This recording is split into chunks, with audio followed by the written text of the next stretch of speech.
everyone. Welcome to osTEAo. That's with a capital TEA, where osteo worries in treatment and recent survivors spill all the tea on all things osteosarcoma and cancer from the young adult and adolescent perspective. Listen in on our honest and personal conversations about our osteo experiences, stories, and who knows what else. We tend to get off topic. This podcast discusses all aspects of the young adult cancer experience in a conversational format. Audience discretion is advised. Like and follow MIB Agents on all social media for all the intel and hot goss. I'm Sammy, and I'm stepping in for Mia this week. Unfortunately, she's unable to be with us for personal reasons, but we love her so much, and she's with us in spirit. Very good for this episode, spirit, like Halloween, Spooky Sarcoma Stories. So we'll get right into it. We're going to start with our sponsors and announcements. Welcome again to osTEAo, brought to you by the wonderful Moore family. We couldn't do what we do without them, so thank you so much for your support, and genuinely means so much for us to be able to have a platform to share our stories and amplify the voices of people in our community. Last month, JAB and NextGen went to Capitol Hill for the Give Kids a Chance Act to advocate and pass that legislation, hopefully. Since Climb the Hill Day, there are now 288 co-sponsors, which is incredible. I mean, I can't remember the number that we started out with, but we definitely being there increased that amount significantly. It passed out of the Energy and Commerce Committee unanimously, 47-0, which is a huge win. And the next steps now, we're waiting and hoping for a full House and Senate passage. So thank you everyone who attended Climb the Hill Day, and those who did not and want to learn more about the Give Kids a Chance Act, feel free to go to kidsvcancer.org/GKAC-summary. It'll give you all of the information you need to know about the Give Kids a Chance Act and kind of explain to you why it's so important to us in our community. Huge thank you to everyone who supported our Childhood Cancer Awareness Month Gold Bow campaign. Your donations truly make a difference, and seeing the gold bows up around our community is genuinely so heartwarming. Thank you for caring, and thank you for helping us feel seen and supported during a month that means so much to us. It may seem early, but we urge you all to support MIB programs by ordering your holiday greeting cards from us. I know we're talking about spooky season, but I kind of wanted to just highlight this. It's really cool because each box has 12 cards and 13 envelopes and are the creations of some of our very own osteo warrior artists. We actually have someone on our junior advisor board named Jillian, who's just incredible, wonderful artist, and I know she participates every single year and always puts forth for this. So the price including standard delivery is $19 per box, or 5 boxes for $75. You can order yours in the MIB store or by emailing Anita. Her email is Anita, that's ANITA, at MIBagents.org. Feel free to reach out with any inquiries, or if you're interested, you can also go to our website and find more information about that. As always, please feel free to reach out and submit ideas for future topics. We love to hear from you, and we like to hear what the audience wants to hear from us. So thank you so much for being here, and we'll get right into it. Welcome back, and we're going to start with our first and only segment, What's the Tea? No, literally, what's the tea? We're going to go around and share what we're drinking and share a little bit about ourselves. I'll go ahead and start. For those of you that are new, my name is Sammy. I'm 23 and I'm from Southern California. I was diagnosed with osteosarcoma in my right proximal tibia at the age of 19 in August of 2022. I underwent MAP treatment, and halfway through my process, I underwent a limb salvage surgery. So I do have an internal prosthetic in my right leg. I call her Tiffany, but spelled knee like Knee, which I always think is really funny, and I hope other people do too.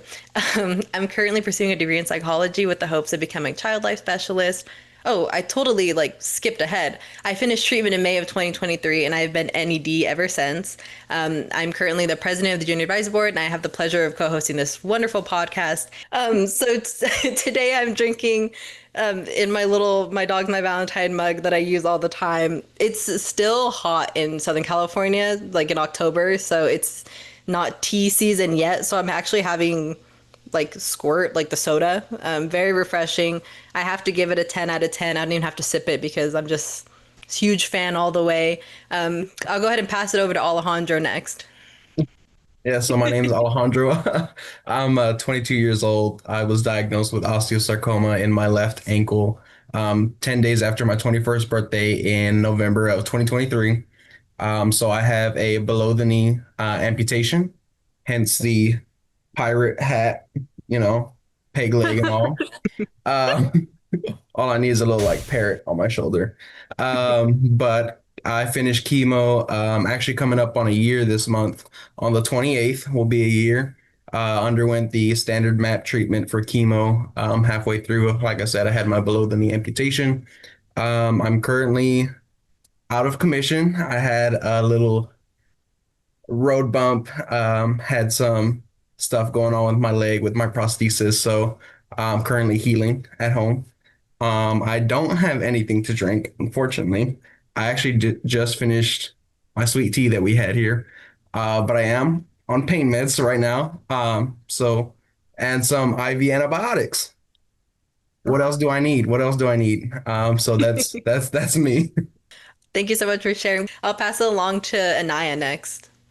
Okay, hi guys. My name is Inaaya. I'm 16 and I live a bit outside Chicago, so I'm in Naperville. So anyone who's coming after me for saying Chicago in past episodes, I'm sorry, and I'm sending a formal apology out soon.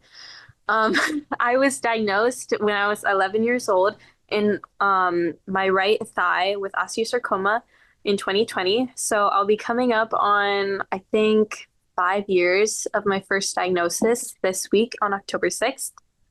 So I better get something out of that. I did MAP chemo the first time I had chemo, and I had a limb salvage the day before my 12th birthday. And then I relapsed when I was 14 as a freshman in high school and had a soft tissue tumor at the back of my leg. So I had to get a hip disarticulation amputation. So if you don't know what that means, basically my doctors removed my femur from my hip. So all I have on my right side now is my hip and my pelvis. Yes. A little anatomy lesson. I'm now 16 years old and I'm a bit over 1 year cancer free. Oh, and sorry, the second time I had my diagnosis, I had IFOS and ETOP chemo. So who knows, who knows? That one sucked. But yeah, we're doing good. It's still hot in the Midwest actually, which is kind of frustrating. But hopefully next week it's a bit on the colder side because I have a lot going on. And to be honest with everyone, I have no summer clothes out here. So I'm eating ice cream. This is chocolate honeycomb ice cream sandwich from Trader Joe's, I think. I like low-key don't know. This is the ice cream. It's like low-key melted and like just sitting on the wrapper now. But yeah. Anyways, and I still have tissues, so I'm not getting it on my couch in case my mom is watching. But yeah, that's me. Thanks for having me on again.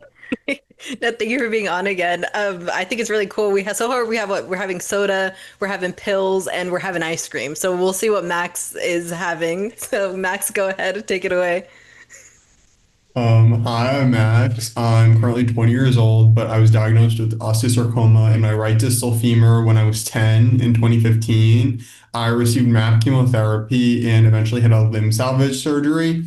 I was declared NED of March of 2016 and am now more than 9 years NED. I've been with MIB on the junior advisory board for 4 years, and I've been an ambassador agent for 5 years and am currently pursuing my undergraduate degree in chemistry at Tufts University on the pre-med track. And in my cup, I have this herbal tea that I found in a mug that I got from the grocery store today. Ooh, very nice. So we have tea, we have soda, we have ice cream, and we have pills. Like it's quite the spread we have today. Well, thank you all for being here.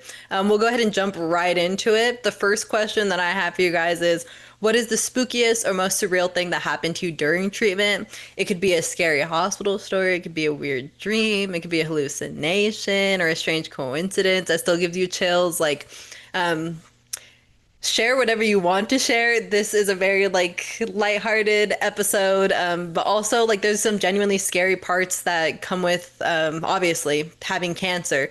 So share whatever you feel compelled to. We'll go ahead and start with Alejandro. Do you have a spooky story for us from your treatment? I do, and it involves the IV machine. That the beeping thing. Those are the worst.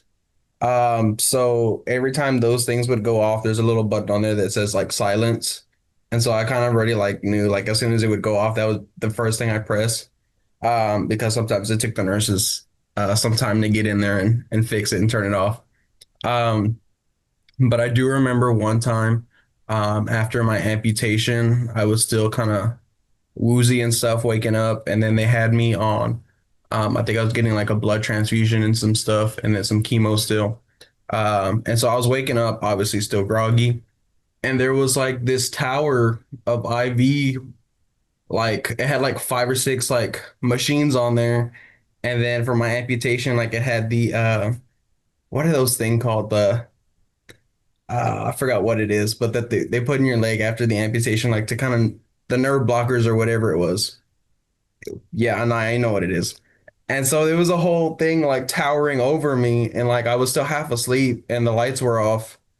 And I definitely thought it was like some robot monster like in my room. So that kind of sent me into a little, panic, a little panic.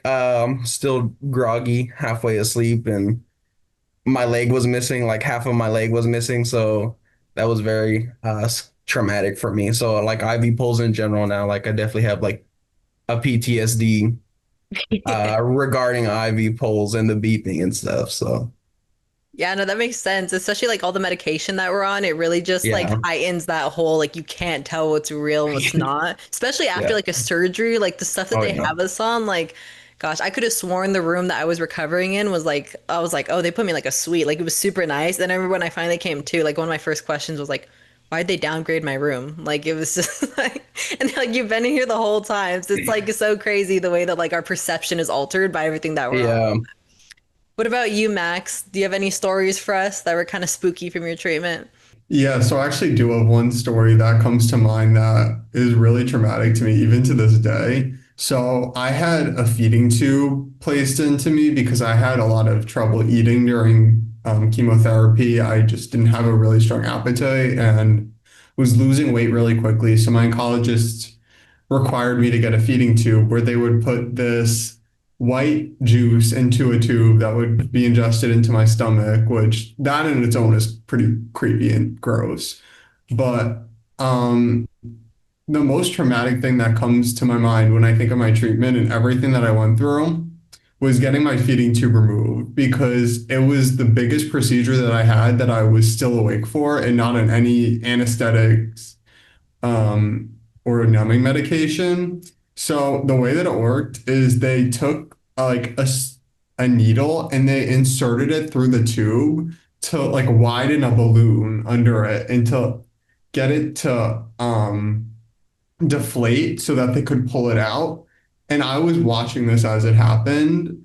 And I just remember that during that day, there was blood flowing everywhere. And it looked like a murder mystery, like that I had like been like stabbed there. It was awful. And my parents also were like freaked out and it was an awful, like terrifying thing. And um yeah, like that has got me more than like my major surgeries that I had. It was just that one experience. No, honestly, that sounds terrifying. Like I'm sitting here trying to imagine being in your position. And then also, how old were you when you had osteo when this happened? I was only 10, but at this time I was probably 11. This was closing the end of my treatment when I was getting my tumor removed. Yeah, I mean, especially being like so young, like I feel like that makes it even more scary because we only stand like we only understand to a certain extent when we're like that young. So I just like can't imagine. I think that's the cool part. Like there's different like ends of the spectrum. There's like scary stuff that now we can like look back and laugh at, and then there's stories where it's just scary and we still look back at it and we're like, oh my gosh, like that's still scary to this day. So, Mhm. what about you, Anaya? Do you have a story for us? I have some like scary or stories like that are like, oh, that's low key scary. How did you get through that? And then there's like some lighthearted ones. I think my favorite lighthearted one was during like the recent time I had chemo. I think I was 15. Um, and it was like pretty normal. It was like maybe like after my fourth round of IFOS and ETOP, and we came home like maybe like the second night we were home, and I was sleeping. And I remember I woke up like in the middle of the night, like I was like shocked on my like I was like like kind of woken up, and then I remember my like door bursts open and my parents like run in because like my bedroom is right next to my parents' bedroom, and like our walls are like thin but not too thin, so like, you have to be like loud for them to hear you. So like they rush in and my dad's like, "What happened? Like I heard you scream. What the hell?" And I was like, "Oh, I did not scream." And he was like, "Oh no, yes you did. I literally heard you." And we started going back and forth like, "No, I wasn't. Yes you were," sort of thing. And like, I don't know, my mom said like it's not even that like late. It's like 12:30 and she was up and she did hear me for sure. And I was like, you know what? Maybe I did because I low key like woke up and my mouth was like open and like I felt like I was like saying something. So like I probably did scream in my sleep, but like it's like I don't know because she said that she heard online that like oh kids who go through IFAS and ETOP they like get more like night terrors or something like that and they start talking more in their sleep. But I think I naturally talk in my sleep like a lot. So I don't know. It's like still a thing that we still argue about in my house if I did or did not scream. But yeah. I think it's one of those things that, like you were saying, that potentially or allegedly that you do talk in your sleep, like definitely considering like the medications they have us on, like the treatment and stuff, like it elevates that for sure. So maybe it went from talking to screaming. Like that's not a crazy jump in my mind. Yeah. Yeah. Um, yeah, while we're on like the topic of medications and such, like did you guys ever have any like weird even like just like reactions with medication or like I know we kind of touched upon like hallucinations and such that would happen. I can go ahead and start. So with my medication, one thing that we realized after my initial limb salvage surgery was like obviously with like chemo and such it becomes you become more sensitive like your skin but then also just like in general like anything you receive can like irritate you or cause a reaction, right?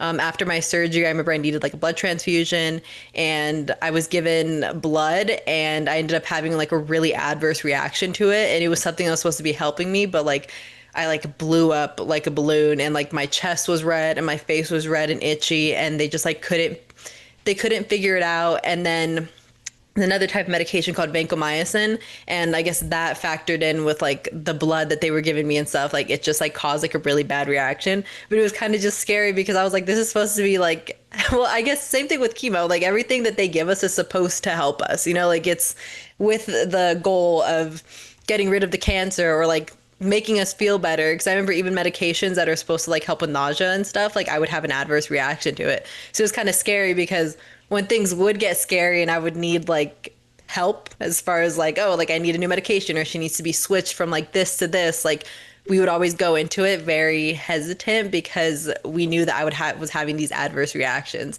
So there was like more fear on top of already like it's already scary enough receiving chemo and like having surgeries and then like seeing the type of pain medication they put us on, but then not knowing what your body or how your body's gonna react to it. Like I feel like that kind of just adds an extra layer of fear, you know? I don't know if you guys have any experiences like that. We'll start with Max this time. Like, what was your, I guess, yeah, what were your interactions like with medication and everything that they had you on when you were in treatment? Definitely. I resonate with a lot of the stuff you just said about having adverse reactions. I'm allergic to almost everything out there. I was allergic to blood transfusions. I always had to be pre-medicated or else I would break out into hives. But the most serious for me was I found out that I was allergic to methotrexate. And that was super scary because it was a big moment the first time I received my first round of methotrexate because that's obviously one of the three big drugs that's a part of MAP. And it's a big moment receiving the first dose and seeing how you respond in general.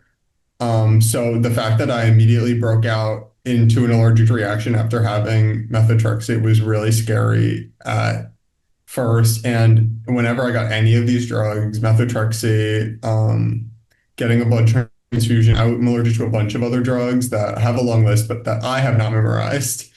I always needed to be pre-medicated, and this was like a big concern for my parents at the time when I was in the hospital, that we needed to like make sure that I was pre-medicated before I was given any of the drugs that I could even potentially have an allergic reaction to, because when you're going through cancer and going through chemotherapy, you're in an even more vulnerable position, and an allergic reaction is even more of an impact on your health. So that's just something that kind of was like a looming presence over my treatment. Yeah, it definitely adds to the fear. Like you're already hesitant and nervous, especially like you being so young and also like young adults too. Like it doesn't take away from the fact like we're older. Like I was going through all this when I was diagnosed at 19. I was 20 during the entirety of my treatment. It was still like really scary to not know if the stuff that's supposed to be helping me was going to cause me to have those adverse reactions. And then also afterwards, like when you're not pre-medicated well enough and you end up having those reactions, it takes time for your body to come back from that, like to get back to the level they had you at so that they can continue with your treatment. So I remember when I first had like how you were saying like the hives and stuff, like totally relate to that. Prior to cancer too, I was always allergic to stuff, like not food, but just like the environment. Like a lot of stuff would trigger me to have like really bad allergies, or like I also had asthma and stuff. And just when you have those adverse reactions on top of chemo, it's just so much worse. So what about you, Anaya? Do you have any experience with that? Like what was your history like with medication while you were in treatment? Medication was fine overall. The only thing I was allergic to was penicillin. So pretty basic and not as extreme as methotrexate at like Max's situation. But I've had some like weird experiences. Like I remember around like the second time I had IFOS when I was 15, or I think I was 14 at this time. Yeah, I was 14. And I was sleeping. Like I like always like make sure I crash right like when they give me the chemo, so I don't like have to like I don't know like go through that first time like when you feel it when it goes through, because like yeah, I'll just sleep through everything. So I'm sleeping and like I wake up and I'm sleeping in a hoodie and I have like this huge like blanket over me and like my sheets and whatever. So I'm like, oh, I feel so hot and I'm sweaty and my back is like so sweaty. So I'm like, what the hell? Like I don't usually sweat this much, even though I'm like a sweaty type of girl. So I reach over and I feel like my back is like completely wet. And I'm sleeping on like what is this side? My like left side, and my IV's like over here, so my port is going over here. I turn over and like my IV, like the like line is like leaking all over my back, and like my chemo's leaking all over my back, all over my sheets, and like my hoodie, and like it's like leaking on the floor. And I'm like, what the F? Like, so like I like tell my mom, my thing is like leaking, my chemo's like coming out and like leaking all over my bed. And my mom's like, oh, like, oops. So like, so we like call our nurse, and our nurse is like, oh my gosh. So she brings in our charge nurse, and she's like, yeah, no, we have to take out like everything. You need to go in the shower right now, like blah blah blah.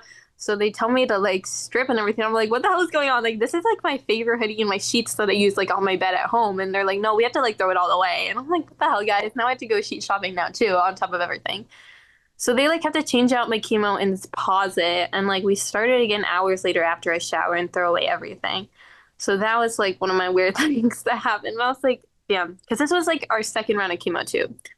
So yeah, That's that's my really weird terrifying, thing. dude. I already like, I mean, we all know when they come in to hang your chemo, you know how they put on like crazy like hazmat suits? They're like, Yeah, and it was like well, over my yeah. skin. So I was like, what the freak am I supposed to do if it's on my skin? And she's like, just go take a really cold shower. So I like put up my hair because like at this point my hair, I still have my hair because it's like my second round of chemo. So I'm like, okay, like let's not get it on my curly hair. So yeah, that was really nasty. Yeah, it's just it's so scary. We see how much like personal protective equipment they put on just to handle our chemo, and then it's already scary because you see them afraid of it, but they're like, "Oh, like don't worry, we're just gonna like put this inside of you. Like we're just gonna like administer it really quick, but like don't worry." So then for it to like actually get on you, like I would have been so scared, dude. Like And I would like have like nobody freaking noticed in the 2.5 hour nap that I took. I had to like wake up and be like, I feel sweaty, and I like touch myself, and I'm like, what the hell? Like I'm like soaked. Like you yeah, could like that's see it like seeping through my hoodie because it was a light color hoodie. So I was really surprised that like nobody saw in like the 2 hours I was just like laying there. But yeah, yeah, I honestly can't imagine. Dude, my mom would have flipped out on like the nurses and stuff had that happen. my So, mom like, was yeah, thank God your 'cause- mom went and found people to come help because it gets to a yes. point where we're You like, know what? yeah. Yeah, no, I'm so sorry. I had to like because you just mentioned like your mom and like nurses and stuff. Like the second time I had chemo at Lurie Children's in Chicago, if anyone knows, during this time, it's like 2023, like all the nurses are brand new baby nurses. I'm telling you, like they're like 24, 23 type of nurses. I'm not even joking. Like the nurses I had in 2020, they still work there, but like half of them are now like charge nurses, or they work on like the infusion center, so like where you get like blood drops and like all that kind of stuff. Mhm. So they visited me, and one of the nurses that I had multiple times, like in 2020 when I was 12, she visited me the first time I had chemo, and she was now a charge nurse. So she was telling me, "Oh yeah, no, we have like a bunch of new nurses on the floor, so you might not see a ton of people from like 2 years ago when you were in chemo." But like just to like let you know, like they're all like fairly like young. Like a lot of them are like brand new, like straight out of like Northwestern or Ohio State or like whatever like that. And like she was like, yeah, like there's like this new thing or whatever. Like nurses, they're going to like graduate school for like 2 years. They do like a year or two as in nursing, and then they come straight here. So like it's like fairly new. And I was like, oh, okay.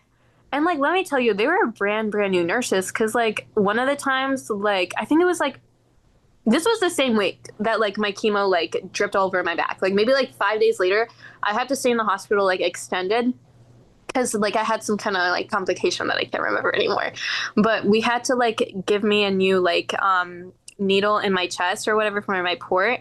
So the nurse came and like she tried to do it. I swear to God, she like pricked my chest like 4 times before she was like, "Oh, let me go grab the vac team because like I don't know if I can like do this properly." And I'm like, "Yeah, girl, like you poked me like 4 times. I don't think you can." Like, so she brings in like some other nurse and she can't do it either. And then some other nurse came in and was like, "Oh yeah, no, like I don't know how to do ports like at all." So in my head, I'm thinking like, why are you guys on like Hema and Onc then if everyone on the floor is like a kid with like a port or like something on their arm or whatever else. So yeah, they had to like bring in the vac team that took like 2 hours to get there because they're busy, obviously, because they expect like the Hema and Onc floor to like know what to do. But yeah, new nurses, they kind of scare me now, but that's it. Yeah, I mean, everyone has to start somewhere. Like, we're so grateful for those that do put in the time, effort, because it is a really extensive process to get to become like a nurse in general, and then also to specialize in like hematology and oncology. But that's definitely scary, and I hope that those nurses learned from, unfortunately, you were on like the really awful end of that, but like, let's hope that didn't happen to any other kids, like you learn from them that one time. And then also like, hopefully with like experience and stuff, like other kids don't have the same horrible process where, because I used to hate when you'd have to get access multiple times. Like I don't know how being accessed was for you guys. Usually it was pretty easy, but I mean every single time it's not. I don't think it ever got easier watching like a needle be like shoved into my chest. Like whether you felt it or not, like whether they use the freezing spray or the numbing cream, like yeah, that itself in itself is scary. And I remember just a couple times. I think the most they had to poke me one time, like it was like 3 times, I believe. That was just like awful. So, yeah, thank you for sharing. What about you, Alejandro? Do you have any history with like adverse reactions to medications or anything that like comes up when we're talking about all this? Yeah, so actually a really good one. And I think fits like the scary thing that we're doing. Um, so this was actually caused because of the lack of medicine given to me. So I had to have the Neulasta shot after the cisplatin. I don't know if y'all ever had that one. Okay. Yeah, yes. Okay, so that one's after the cisplatin. The cisplatin was always like the worst one for me. Obviously immunocompromised, white cells went down, like just worst time ever after cisplatin. And so I remember actually here in San Antonio, I wasn't given the Neulasta shot, and that's supposed to be like the life-saving thing. So, get your counts back up, right? Mhm. And so I didn't get it. And like a couple days go by, I'm not feeling too good. Um, we are heading up to Houston where I started my treatment up in MD Anderson, and that's like a 3 hour drive. So we started going up there. We started driving up there, and I got like a nosebleed like as soon as we left from San Antonio going to Houston, and it stopped for a little bit.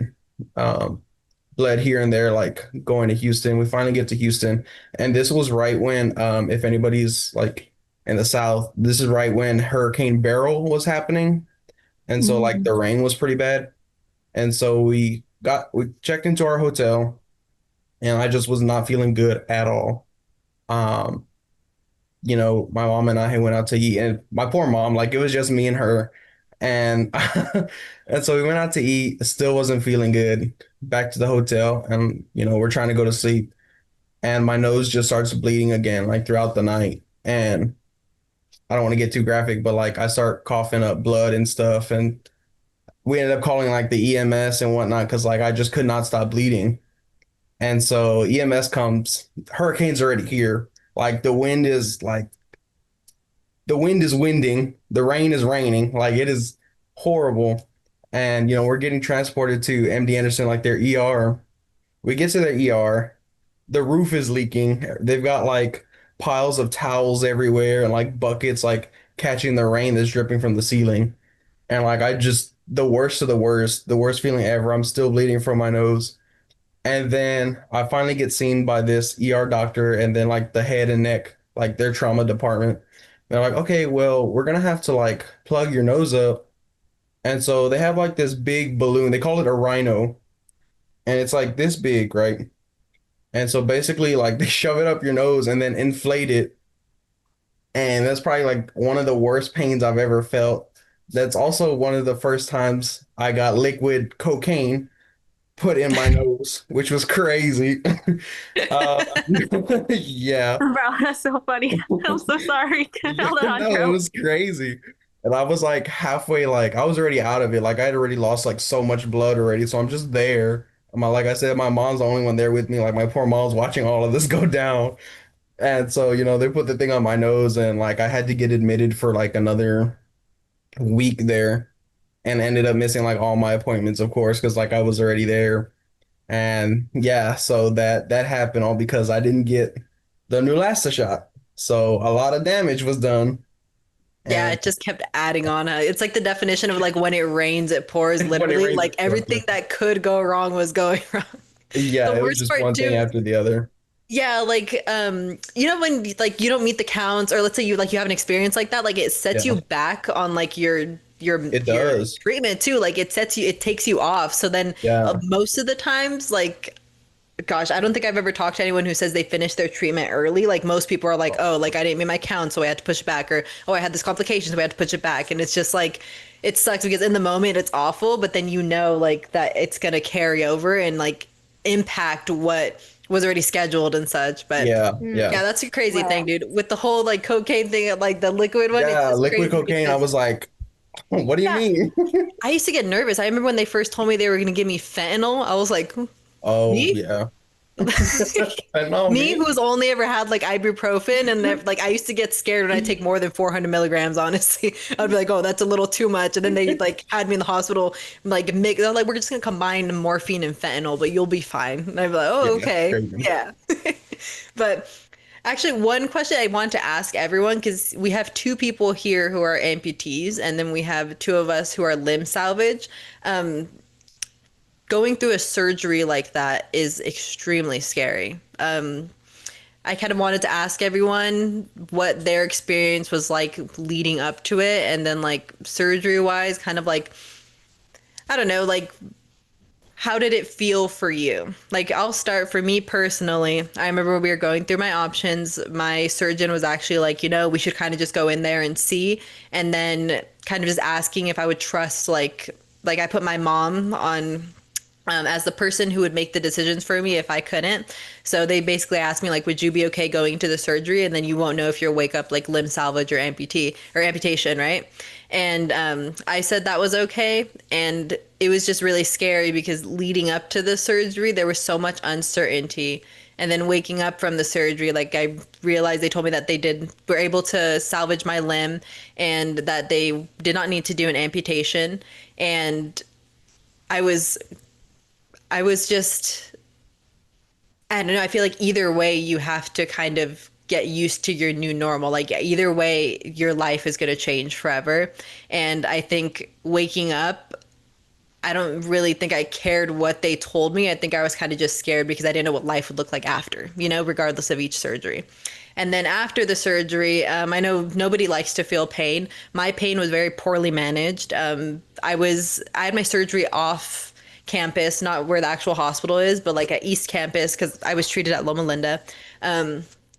And and they transferred me from the East Campus where I had my surgery over to the main hospital. And when I started waking up, I was in recovery for a really long time, and I started being like, hey, I'm starting to feel like some sensation in my leg, because obviously they had done a block and given me everything they could, but I had been out for like 10 plus hours, you know? And they told me once you get to the hospital, everything's going to be set for you so that your pain is managed. And we have everything already lined up so that like when you get there, like they're going to take care of you. Right. So they transferred me via ambulance at that point. I regained like a certain amount of sensation in my leg and I was in excruciating pain. It was just getting worse. The ambulance ride was awful. I get there and then the team there tells me, because at that point it's like 2, 3 in the morning. They're like, they were supposed to prep you as far as pain goes over there, and then you were supposed to get over here like already like not in pain, all set, and then we were going to wait for the morning shift like doctor to come in, and then they were going to approve the rest of your medication. So there was just a really bad miscommunication, but what sucked was like I was the one in the middle and I was the one suffering because they did not communicate well, you know? And that's a whole big thing. But I know when I think back to my surgery, like it does feel scary because I know like the thoughts going into it are really scary, which now I'm super proud of where I'm at, like despite my disability and such. Like I think life looked a lot more scary when I was in it. And now that I'm where I'm at, it doesn't feel scary. It just feels like me and this is my new normal. But definitely looking back at it, like I think of my surgery and it to me still like gives me a little bit of anxiety and going into other surgery, because now I have I've had two surgeries after my initial one. Going into them, there's a lot of fear because my pain wasn't managed well the first time, and I just know how that feels, and it just leaves us kind of, or you know, like fully like traumatized for like the rest of our lives, and it's stuff that doesn't go away, and when you think back at it, like those feelings still linger. So that's my scary story. I know I can ramble on, but I feel like I shared just enough. Who should we start with? Let's start with Inaaya. Can you tell us a little bit about like how does your surgery feel now that you're X amount of time away from it, and like is there still like a scary feelings lingering there? Or how did it feel going into it? Like whatever you want to share. Yeah, so I think I've had now 1, 2, 3, maybe 4 if I count, but I think it's 3. I've had 3 leg surgeries in the past 5 years. And I think, I mean, you're never really fully prepared to go into a surgery, no matter how many X amount of like months, days, or like years in some situations, like amount of time like you are to mentally prep for it. I actually had a limb salvage and an amputation in those 5 years too. So I'm a bit like, so I know a bit of both sides. And I think fairly enough, I think I was pretty lucky with my limb salvage with what they gave me at Northwestern. Um, we didn't, from now, what I understand, my doctors were a bit hesitant to give me a limb salvage because I had a broken femur because of my tumor.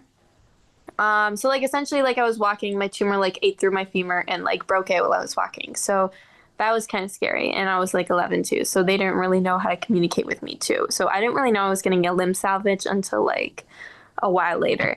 But yeah, so my surgeon thought strongly that like he could salvage my leg, and he did a good job. He gave me a knee replacement and like a internal prosthesis for my like leg. So I had like a huge like big rod going like all the way up my femur. So I had like a scar that went around my femur and like all the way up to my hip. And I think it was like fairly a pretty good limb salvage. So I'll give him credit for that, like my doctor at Northwestern. Because like around 14, I was able to like slightly jog, and like he was going to give me permission to do competitive sports because I was going into high school at 14. But then I got re-diagnosed and they told me that I had to most likely do an amputation. The thing that was really like, I guess, spooky about that, because my like doctor at Northwestern was like, oh yeah, well, if you're gonna get a hip dysarc, because it's like one of the higher type of amputations, like I don't think I've ever met someone my age with a hip dysarc yet. I've only met like fairly like elder people. And like it's hard to compare or like talk to them about it because also they're in different positions. Like they've already lived their life or they've had surgery way later in their life. So they can't really like talk to me about what to do right now because they didn't go through high school, they didn't go through college with their disability, like they're in like their early late 60s. So he's like, yeah, no, like to be most comfortable, you probably don't want to wear a prosthetic like at all. Don't even try to go get one. Like I wouldn't even encourage you to get a prosthetic. You're gonna just be on crutches. I think that was the most discouraging part of like my 5 years like in chemo. Like I think it was way more discouraging. Personally, I think it was way more discouraging than being diagnosed with osteosarcoma twice. That's when we go down to Houston, where in Alejandro's homeland, we go over there and I actually have the same surgeon as Alejandro too. So that's cool. Him and Elise. So we're all Dr. surgery twins. Lewis. Dr. Valerie Lewis, MD, MD Anderson in Houston. Best lady ever. I love her so much. She's actually like the only female ortho surgeon on their like ortho board too. So when I heard that, when I was like researching with my mom, I was like, period, that's my lady. So I go down there and she is the one who actually like when I talked to her like in January, she told me, okay, I'm gonna give you time. When I see you again, I want you to tell me if you want to do a limb salvage or an amputation. So like the months between like November and January, I'm like thinking in my head, like, oh, I'm getting an amputation, I'm getting an amputation, and blah, blah, blah. So at this point, I'm kind of mentally prepared to get an amputation enough, I guess. Like I don't know how to like simulate it at this point. Like, I mean, like I'm in pain and whatever, and my leg is hurting, but I'm still walking around, I'm still doing stuff, I'm still going out. Um, like when I could. But she like sat me down. She told me like, okay, when you come back in April for your surgery, I want you to tell me if you're gonna choose to do a limb salvage again, and I'll just take out your tumor and whatever, or you want to do an amputation. And I'm like, but like, what are my odds? And she's like, yeah, I'll be honest with you. Like, you're a mature kid, blah, blah, blah. Like, if you do get a limb salvage, you're most likely going to come back out here in 2 years already on chemo, whatever, blah, blah, blah. You're probably going to get it again. And like, I'm thinking, like, 2 years from now, I'm going to be a senior in high school. 2 years from now, I'm trying to think of my major. Like, 2 years from now, I'm going to be trying to go to like college. Like, I can't have this like continue to happen. I don't want to stay here right now. So I'm like, girl, then just do the amputation. You're answering your own question at this point. So she does it. And like, it's like fairly higher than I imagined. Like, it's like way, way, way up there, like right up in there. You know what I mean? So every time I go to doctor's office, I'm like stripping and everything. Honestly, a lot of people do ask this question if I was like really like mentally prepared to like have such a high up amputation. And like even at my prosthetic clinic, like I'll have like older ladies and guys like ask me, I'd be like, oh, were you really mentally prepared? Because like I'll meet amputees at my clinic, but they're like amputated because of like accidents. Hmm. So it's like fairly different being like Hmm. in the clinic with them as like a planned amputation. Because like, Yeah. yeah, sure, I had like 6 months in advance, sure, that I knew I was getting amputated, but like you never really understand it until like Alejandro, you know it. Like the Yeah. moment you wake up out of it, you like you look down and you see it like for real. I feel like that's when the processing really starts. Like it Yeah, is for like the sure. question is, how did you prepare yourself leading up to it? Like I feel like the better question is like, how did you deal with it once you woke up? Because like that's when it really starts. That's when it's like you're an amputee or you have a limb salvage or you have a rotation plasty. Like that's when your new normal starts. And I feel like that's the scariest part because you don't know what it looks like. Like for Inaaya, you said that you did a limb salvage and then it ended up becoming an amputation. Like there's a lot of cases like that. And I think the scariest part is like the unknown. But it is really nice that your doctor talked to you like that and gave you all the information up front. I know it was really smart for you too to go like find another doctor. Like anyone who's watching, like if you don't feel comfortable with a doctor or a surgeon, like go Go elsewhere. find that other Find doctor, bro. someone else. Go And as find soon the as you other doctor. find someone that you feel like you trust and like Anaya said, like you want to go into that like operating room, like trusting the person who's going to be standing over you. Thank you for sharing. I think since we're on the topic of Texas and you guys have the same surgeon, like Alejandro will pass it to you. Like, tell us about the fear or the anxiety or just anything that came along with your amputation around that time. Yes, so like I was saying, had the same surgeon, Dr. Lewis. She's the best. Um, so with, my amputation, obviously I was given the option of limb salvage and amputation. Dr. Lewis is very, very like a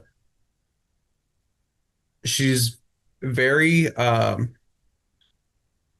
she's very like, how do I say it? Like, she's going to be very upfront with you and give you what's in your best interest. And that's what I love about her so much is like we sat down and we talked about the pros and cons of each surgery. And she was like, I want to be honest, like if you go, because I asked the same thing. I was like, so what would you recommend? Like chef's choice, like what would you recommend? Because I honestly have no idea what's going on with me. She was like, well, if you do limb salvage, you're gonna have a limp the rest of your life. Like she was saying all this stuff. You're gonna be, and she said, you're gonna be in my office crying, like begging me to do an amputation. I was like, dang, like that's crazy. And then she was like, okay, well, with amputation, after you heal, after you finish chemo, you'll get fitted with a prosthesis. You'll be able to run and walk, do whatever you want to do. Like it'll be a sense of like that'll be your new normal. And she was like, the rate of it coming back is a lot less. And I was like, okay. So I had this, I definitely knew like going into it, like knowing myself as a person, like I would be very miserable. And that's just me because I can't handle that. I'm not that type of person. I have a very high pain tolerance, but some things I just cannot do. And so I was very confident in going in with the amputation. And so I was like, okay, like this is it. I was very calm. I had a lot of peace, like going into it, like this is what I want. And I think it's a little bit of an easier decision to make since, when I was diagnosed, I was already 21. Like I was older. Everybody else is they're younger. Like, and so I can't even imagine making that decision like 5, 6 years ago. Um, and so, going into it, the main thing was like, okay, like I'm gonna have this amputation. Yes, yes, yes. Like this is it. But then like before I went under, it was just like, what if I regret, like, what if I wake up and I regret them chopping my leg off, like half of my leg off? That was, I think, the scariest part is like, what if I wake up and I'm like, nah, like, put it back on. Like, I can't do this. Like, so that was like the scariest thing for me. It's just like post operation, just regret if I made the right choice or not. But it's kind of hard. Like, what is the right choice? You know what I mean? Like, in that situation, is there even a right choice? Yeah, no, Um, absolutely. yeah. So waking up in a lot of pain. And I was kind of just confused, like it hadn't hit me. And then I don't know if there's times like where I just wake up and I just look, I'm like, dang, like it's really gone. Like I really don't have like a foot on my left side. Like it's just like mind-boggling sometimes. And I just sit there for like 30 minutes and I'm just looking like at my right foot and then no foot on the left side. And it's like, okay, well, I mean, this is the price I had to pay to, you know, be cancer free. And it's just like that's crazy. Like it really did cost like an arm and a leg. And like that's just how it is. And like I said, I think that was the scariest part is just waking up after the fact and being like, okay, well, like this is it. Like I can't go back now. I have Yeah. to adjust. Like this is my new normal. I don't have an option. Like we can't go back in time. There is no time machine. Um, and so I think that definitely is a big part of it. And then even now with like, I mean, everybody has their own, like y'all have to have revision surgeries and like, I'm pretty sure you've had problems with your prosthesis. And like, I had like 4 abscesses within this past week on my leg where my prosthetic was. And they were like, oh yeah, it's from an ingrown hair. All that from an ingrown hair is crazy, which a lot of doctors came in and they were like, yeah, we see this a lot and it's ingrown hair. I was Really? like, that's wild, first of all. But then it was like, okay, well then I gotta deal with this. And then like maybe 4 days after my amputation, like trying to get around on crutches, like I was very unbalanced. I fell and hit the end of my stump twice in one day. And that set everything back. My stitches broke open and whole nother thing. So, but I mean, I definitely don't regret my decision like now looking back at it, like this was the best decision that I could have made for myself. Yeah. And it's not the same for everyone. Obviously, like we all have different stories and different, um, you know, our lives are different, like what we do. So, um, but amputation was definitely the best option for me. I don't regret it at all. And I'm here now because of it. So, Yeah, a good decision for sure. I'm really glad that like your surgeon equipped you with like the information. Like sometimes I think we really appreciate the honesty for sure. Like sometimes that's what we need to hear. yeah, Obviously, it's all in delivery. I think everything that you were saying kind of amplifies the fact that people think that when you're like out of cancer, like or when you're in remission or your NED that you're done, like it's never done with us. Like what Alejandro just described, like what you guys don't know, like he just got out of the hospital. Like it's one of those things that and then I just had a surgery like 2 months ago. And then just like I can go on and on. Like it's never done with us because the aftermath of cancer just continues. And unfortunately, we're all really young. And like Anaya was saying, like it's hard to like think about being older, getting older, like in the state that cancer left our bodies, you know? And we do the best we can with what we have, but genuinely, like, it never stops feeling the unknown is like scary for sure.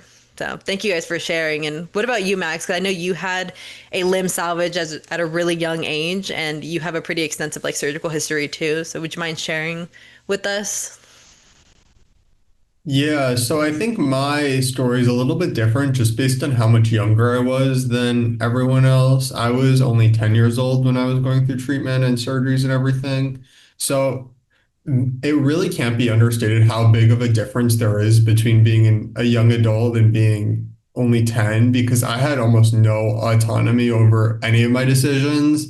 I didn't really want to know what was going on, and I wasn't even in like the mental state to be able to make decisions for myself. I pretty much relegated everything to my parents to do for me and was left in the dark for almost everything. I didn't know I even had a choice between a limb salvage and an amputation. Like all of this stuff was kept from me. I just sat there and watched TV while everything was going on. I wasn't in it, and now I'm learning a lot more as I'm getting older and asking more questions about my treatment. So it is definitely a different perspective to take on this. But one thing that I do remember is that right before my big surgery, which was in November of 2015, they almost didn't let the surgery go through because I wasn't approved by cardiology, which would have been crazy if the entire surgery was halted. And I remember my surgeon saying it needs to be done now. We can't like wait another week. And them like strong arming cardiology to approve me for surgery. And thankfully, the surgery ended up going through, which was good. But just to think what would have happened if we had to push it off and then maybe more complications would have arisen. So I ended up getting a limb salvage on my leg.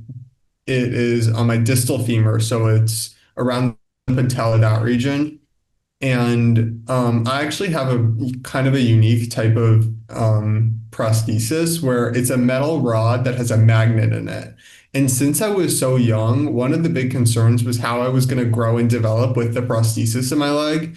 Since I was only 10 years old, I really wasn't done growing at all. I still had about plenty of years left. And so that was a really big concern. And I know the like standard option that was being used in other hospitals in New York City at the time was this manual prosthesis where you had to go in every couple months surgically in order to unwind it to get the prosthesis to grow while your other leg is growing. That way there's not a large disparity between the two legs. And that would have meant surgery really frequently, but I was lucky enough to have a very open surgeon to looking at other options that were used in Europe and around the world. So I think the implant that I have specifically comes from England and hadn't really been used at all in the US at the time, but now I think it's being used a little bit more frequently. And it is a magnet. And what I would do is every 6 months or so, I would come into the city and all I would have to do is stick my leg into like this little donut. It was a purple donut that would sit on the chair and I would stick my leg into there and it would automatically grow because of the magnet. And that was super convenient because I didn't need to get surgery every couple months. And I think that I was just at the right place at the right time to get that prosthesis because um yeah, it's not like a very well-known prosthesis that a lot of people have. And I've only had one revision surgery that went relatively smoothly in 2021, I believe. And that was just when I believe I was 15 and was, yeah, 15 and what, or 16, maybe 16, and had reached the end of my original prosthesis. So I needed to swap it out for a larger one. But I do think that being a more mature young adult now, reflecting back on the decision that my parents and my surgeon made to opt for a limb salvage, I do think limb salvage is a relatively unique form of surgery in that it's definitely not a full preservation of my leg. I don't feel like it's the a complete preservation of what my leg used to be, of what it could have been if none of this had happened. Where I think that's kind of a common misconception that happens, where you're definitely not retaining the full capacity of your leg and your limb. I still have nerve damage from my surgery in my foot and still can't feel certain areas. And I've had hip problems because of braces that I have to wear or have to lug my leg around. I still kind of walk with a limp. So it kind of limb salvage is a weird like intermediary between having a prosthetic but still kind of retaining the skin of your own leg, where it's kind of like having a prosthetic just covered in your own skin. Yeah. Um, which is kind of just like a strange interpretation that I've come to accept over the years. Yeah, I feel like I'm sitting here like nodding my head because like I resonate with everything you're saying. Like it is a strange thing because I don't think people understand. I know some people will be like, "Oh, I had a knee replacement and stuff," and I'm like, "No, but like I have an internal prosthetic. Like I don't think you understand. That's Yeah. like different. Like it's a prosthetic, like exactly how Max said. It's a prosthetic wrapped in your skin essentially, and like we don't get back the function that we did prior. And I still walk with a hobble and.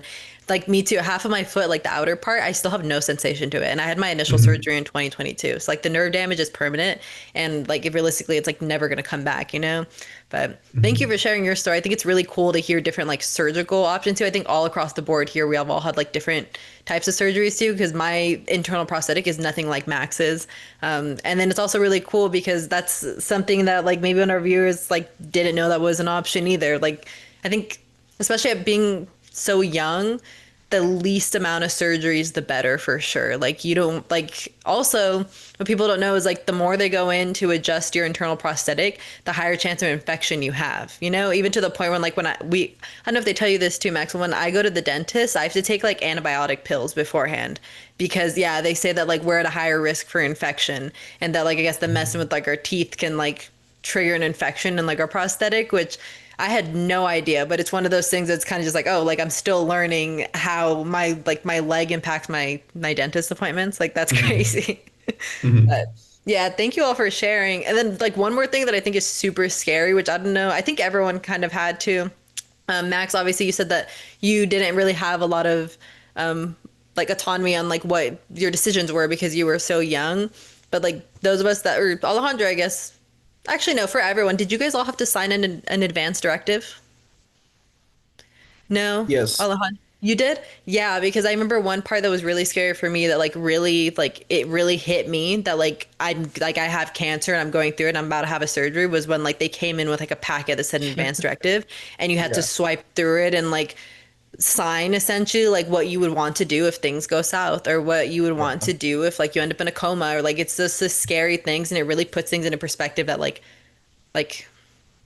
you hear about cancer, you see it in movies, hear it about it in books. You like it's interpreted the way the media interprets it is so much different than it actually is. Like it's really scary to sit there and kind of essentially like sign your life away, you know, like give those decisions to someone else. And that's another thing that when I think of like my story and something that's really scary, I remember like genuinely feeling fearful when I was sitting there signing, not because I don't trust the person that I put on there like to make the decisions for me, but just because like, oh You my shouldn't gosh, have to be signing it in the yeah, first it place. could get to that point. Yeah. Yeah.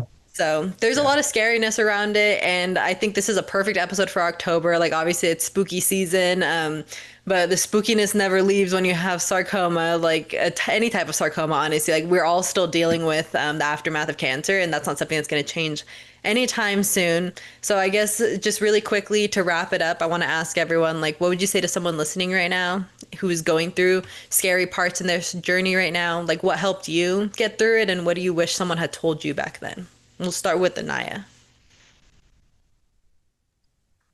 Thank you very much. I feel very special for starting again. Um, this is actually kind of hard. Um, I think I really was reflecting a lot with what Max is saying because you were 10 when you got diagnosed, and I was 11.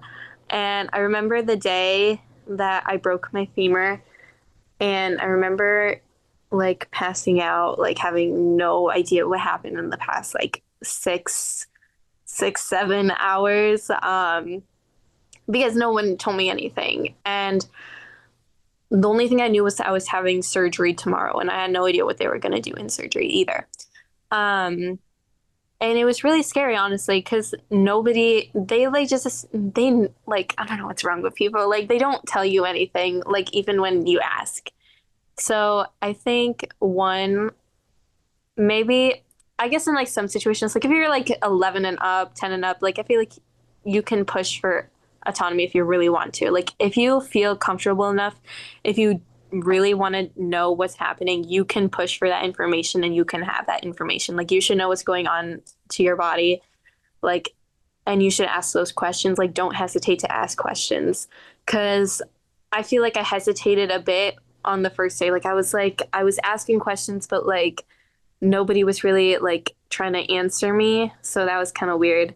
But also like another major thing besides like autonomy and whatever, getting second opinions too. Like always go get your second opinion. Like if you feel iffy about a doctor, don't think it's because you're picky. I think I might be the pickiest person I know when it comes to this type of thing, but you're never going to be picky when it comes to your healthcare. Like always be the pickiest you can be because think about it, guys. You're putting your life into these people's hands, into their education and their knowledge of anatomy and physiology.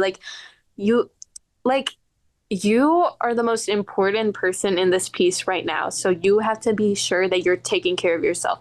Don't think that like if I'm asking for another opinion, I'm basically like hurting my doctor's feelings. I've known my doctor like for so blah blah blah. It does not matter. Don't care. Walk out of that appointment the minute you feel iffy. Like, it does not matter. Like, say what you feel in your gut. Yeah, I'm getting a second opinion. Like, I don't care. Yeah, go get it. Like, it's totally okay and it's totally normal. There's like millions and millions and millions of doctors out there who would be grateful to do your like surgery, who would be happy to do it for you. And they're just waiting for you to come to their office. So go book your flight and go get out of there. Go get your surgery from the person you think will respect you and your decisions and what you have to say and your questions and will answer them etiquetely, appropriately, and thoroughly. Yeah. Yeah, that's really good advice on you. Like, that was very well said. 100%. Did I Like, clock that? regardless, yeah, you Yeah. clock that. Like, Yeah. regardless of your age, like, you could still ask questions. Obviously, like Max was saying, like sometimes you're not in the headspace and like that's okay, but just figure out what feels comfortable for you, ask the questions that you need to know, and then move forth with that information. And then again, like second opinions, super, super important. Always advocate for yourself. Remove feelings. Like the doctors aren't going to get hurt if you choose another doctor. Like it's just what feels best for you is the best decision. Trust your gut and go with whatever feels right with you. Again, like you want to fully trust the person who's going to be standing over you in the operating room. So, Alejandro, what about you? What's some like quick advice you have for anyone going through like a scary part in their journey right now? Yes, so just y'all hit the nail on the head with that. Just, you're your biggest advocate. Also, like, I know some of like the caregivers and the parents and the guardians watch this too. Like, you are your kid's biggest advocate. Like, if they cannot speak for themselves, you have to speak for them. Like, you have to speak up for them. Um, and then just know, like, this whole process is scary from like beginning to end. Like, you're just going into the unknown as scary as is. but just know that you will get through it. There's people that are like right there with you. Like take us, like we have all been through it, and there's still people that are going through it, kids that are going through it. Like there is hope. Like don't give up hope. Like it will be scary and there will be dark times, but just keep that hope. Like one day at a time. That's all it is. One day at a time. Mhm. So yeah, quick Yeah. advice.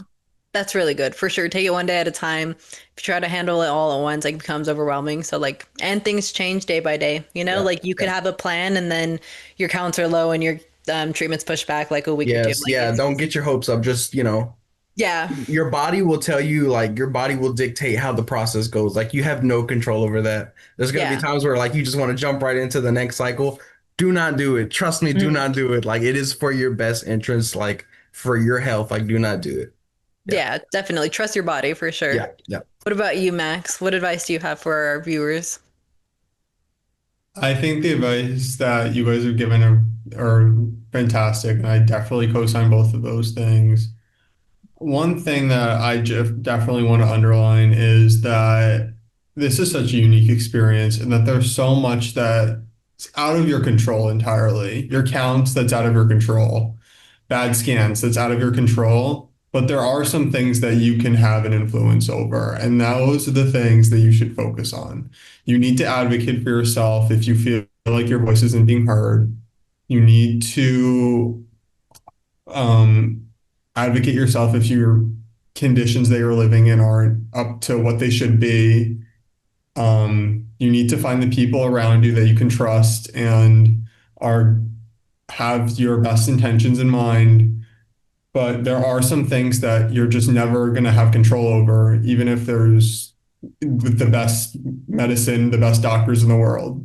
So that's just something to think about with what Yeah. you want to focus on. Yeah, it's really scary feeling out of control for sure, but control what you can control and control it in whatever way feels best for Yeah. you, not other Mhm. people. Like again, like Anaya said, like you're the most important thing in the equation, you know? So like it's okay to be selfish. Like you should be selfish and you should really think about yourself when you're in the space that cancer puts you in. So definitely that's something to remember. Thank you guys all four of you. I'm including myself.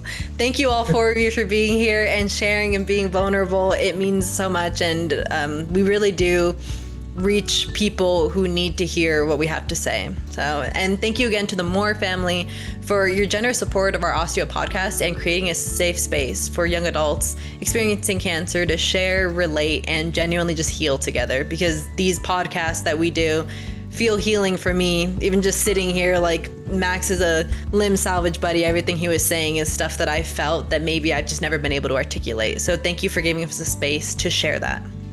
Thanks again for tuning in to OsteAo, the Osteosarcoma podcast. Be sure to follow MIB Agents on all social media at the links in the description for all the intel. Thank you, Alejandro, Max, and Inaaya for joining us today. And we'll see you all next episode. Have a safe spooky season, guys. I'm your co-host, Sammy, and that's That's the the tea. tea. Thank you so much for joining us. Bye.